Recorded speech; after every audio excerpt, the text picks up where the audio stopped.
Charleston betting preview. Ekaterina Alexandrova versus Jessica Pegula. Jessica Pegula backed herself into a corner in her quarterfinal match against Danielle Collins at the Credit One Charleston Open.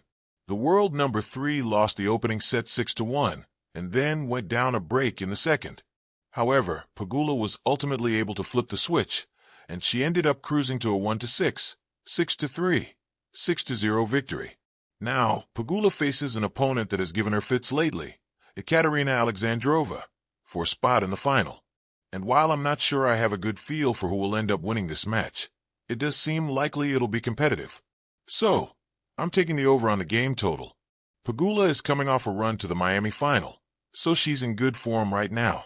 That's always somewhat scary when taking an over, as the best players in the world are capable of pummeling mid-tier players. However, Alexandrova has looked fantastic in Charleston.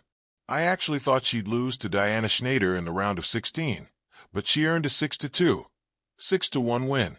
Then, she went out and demolished Qinwen Zheng, winning 6-1, 6-4. So, while Pegula is a more consistent presence at the top of the sport, both of these players are firing on all cylinders right now. That means we should get the best of both.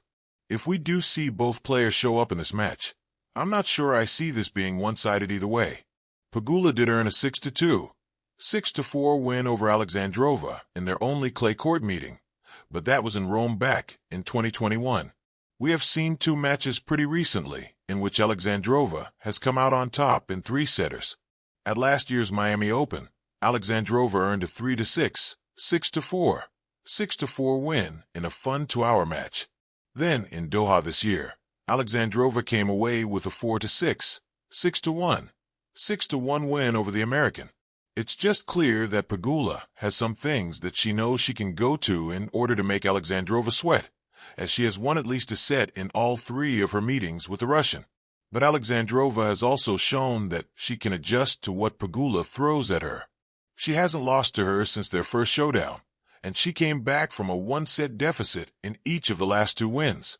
With all of that in mind, it's hard to see this going any other way.